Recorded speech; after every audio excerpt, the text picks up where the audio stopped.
The next portion of the digestive system we'll discuss are the intestines, the small intestine and the large intestine. The anatomy of the small intestine.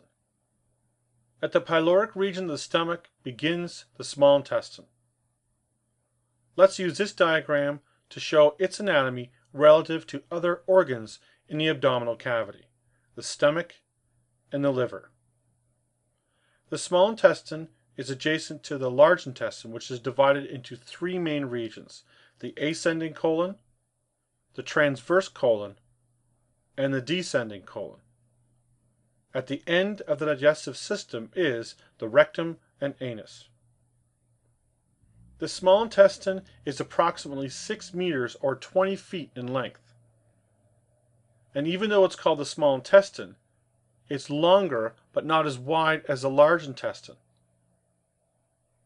The majority of the nutrient absorption takes place in the small intestine, and the small intestine, because of its length, occupies most of the peritoneal cavity. The small intestine is connected to the pylorus of the stomach.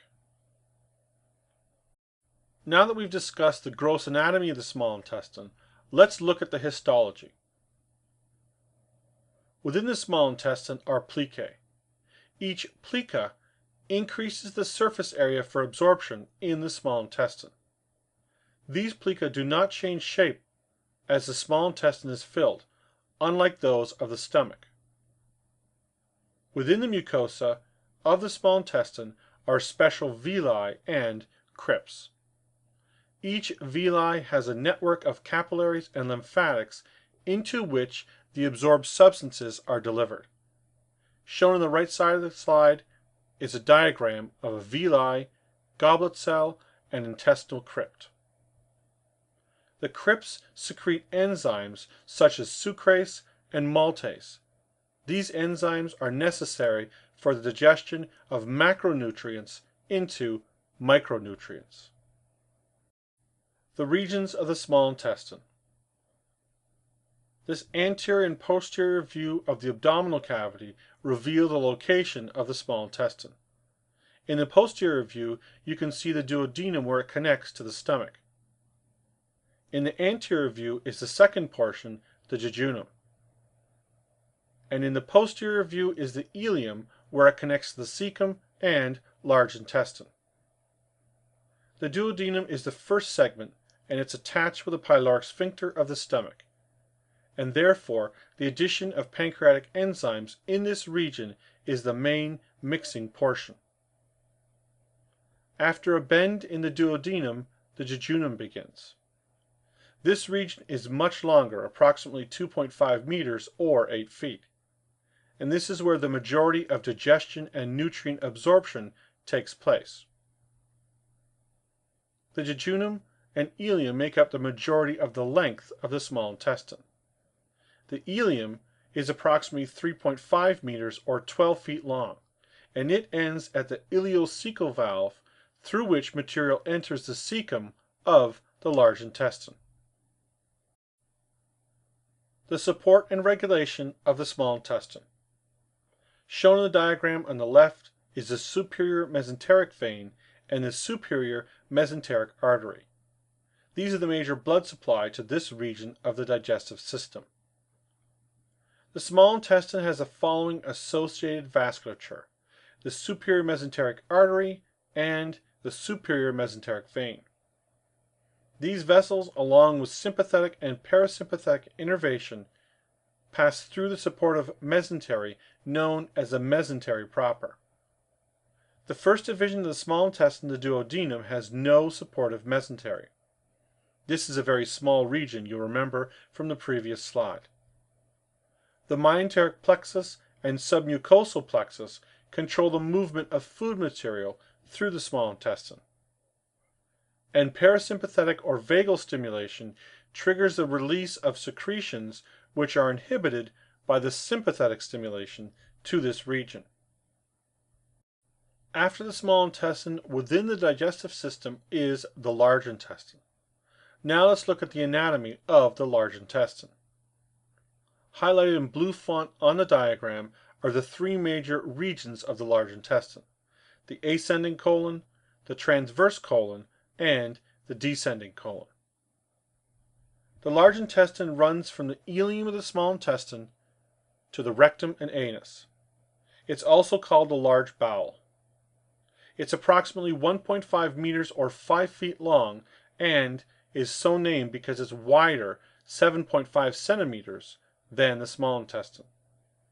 The major functions of the large intestine include the reabsorption of water, the absorption of locally made vitamins, and the storage of fecal material before defecation. The inferior mesenteric artery supplies the large intestine with blood. The large intestine moves its contents slowly, including mass movements that occur only a few times in a day. Let's look at the regions of the large intestine in more detail. Towards the center of this diagram is the ileum, the last portion of the small intestine. It joins the large intestine at the cecum. Just underneath the cecum is the appendix. The cecum gives way to the ascending colon, which rises until the right colic hepatic flexure. Next, the large intestine turns and becomes the transverse colon. This travels across to the left colic splenic flexure, where it turns on itself and descends as a descending colon. Also labeled in the diagram are the haustra. Next, the sigmoid colon turns to join the rectum at the end of the digestive system. The large intestine is made up of the cecum and the colon. The cecum is where the small intestine attaches. The cecum begins the process of compaction. The appendix is attached to the posteromedial surface of the cecum. Lymphoid nodules are present on the mucosa and submucosa of the appendix, and it functions as part of the lymphoid system, similarly to the tonsils. The colon has unique pouches known as haustra, and these pouches permit distension and elongation of the colon. There are longitudinal ribbons of smooth muscle below the serosa on the outside of the colon. The first portion of the colon is the ascending colon, and it travels upward along the right abdominal wall region. It turns left at the liver at the right colic or hepatic flexure. This is the end of the ascending colon and the beginning of the transverse colon. The transverse colon is the longest and most mobile portion of the colon.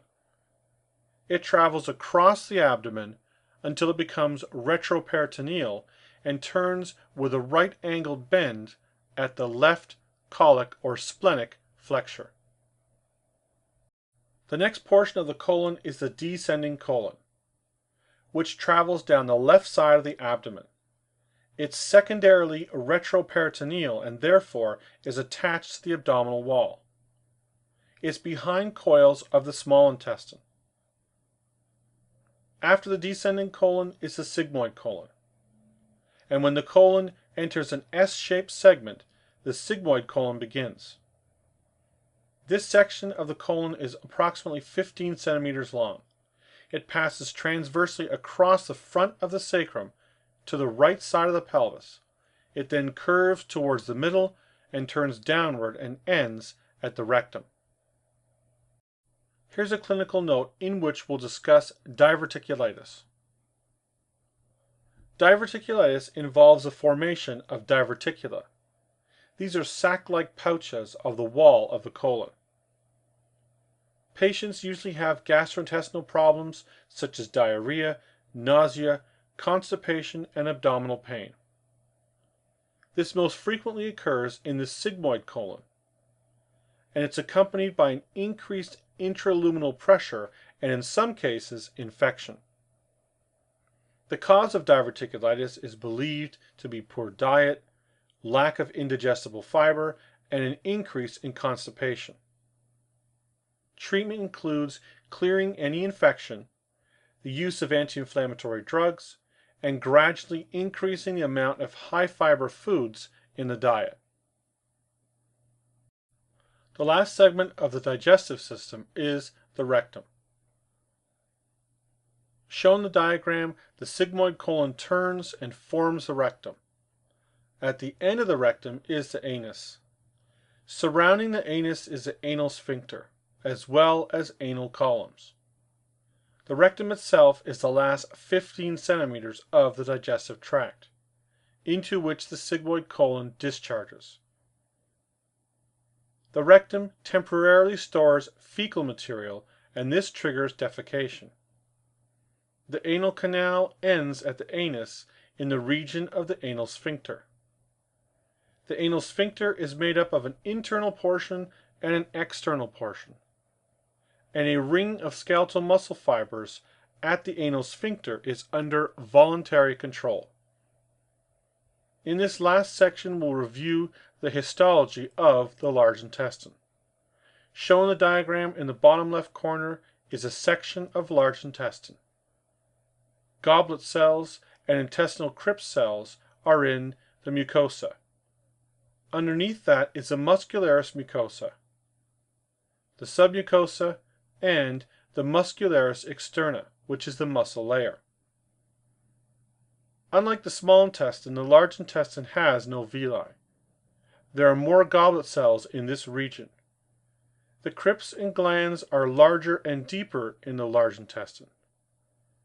The muscularis externa is also different.